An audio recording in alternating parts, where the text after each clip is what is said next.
Okay, solving equations, level 2. So we're going to add in some extra things than we had in the level 1 equations. Alright, just a reminder, when solving an equation, you are finding the value of the variable that makes the equation true. So we want to know what number we can substitute in for that x so that both sides do actually have the same value and are actually equal. Okay, so here's a reminder of our steps. We're going to solve by working backwards. If you missed the level 1 video, you might want to go back and just watch the first part so you can get a better idea of what these steps mean.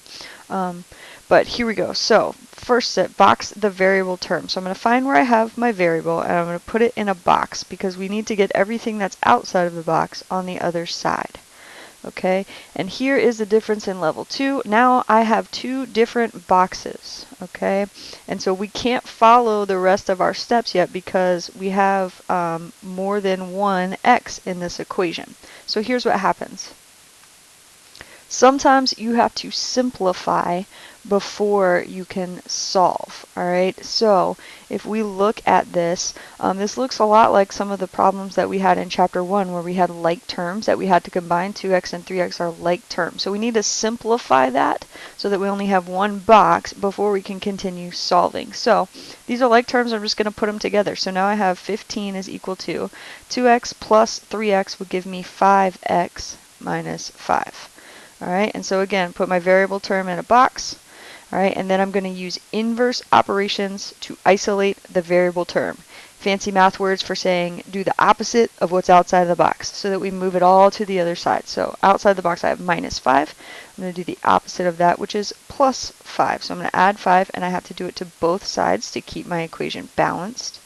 Some of you might find it helpful to draw a line through your equal sign every time.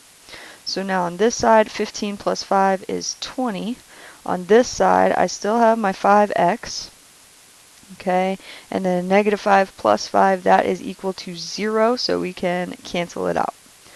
Okay, and then last step, divide by the coefficient in the box if necessary. So I have 5x here, and I need just x by itself. So I'm going to divide both sides by 5. When I do that, over here, 20 divided by 5 is equal to 4. And then here, 5 divided by 5 is 1. 1x is the same thing as just x by itself. So I got x equals 4.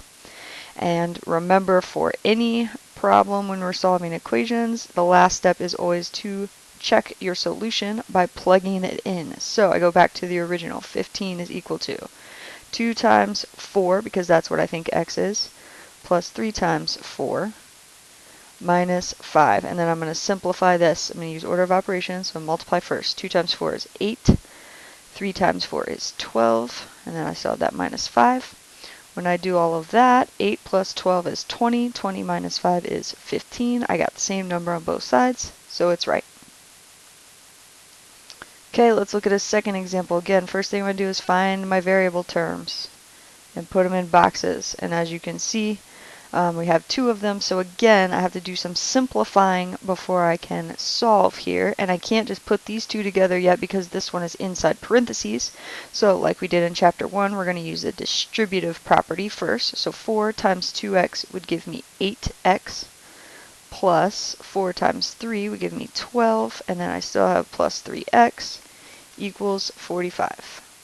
Alright, again, if I look, I have 2 different variable terms. So I'm going to combine them. 8x plus 3x gives me 11x plus 12 equals 45. Now that I'm down to only one box, now I can solve. So do the opposite of what's outside the box. Minus 12 minus 12.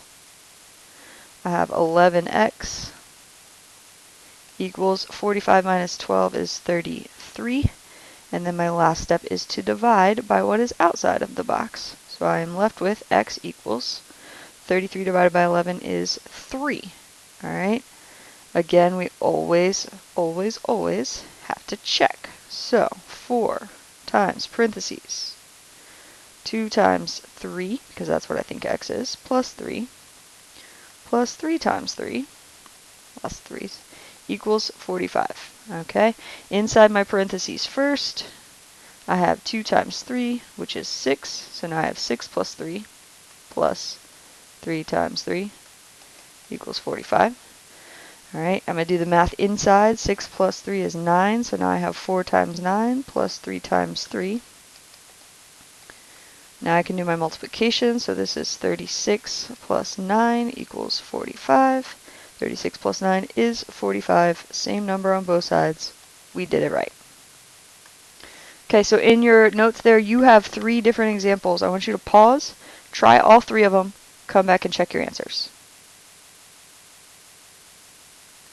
Okay, here are the answers to examples 1 and 2. If you need to check over and write things down, you can pause here. And then there is the answer to number 3. So again, if you have questions on any of those, make sure you make a note to yourself so that you can ask when you come to class.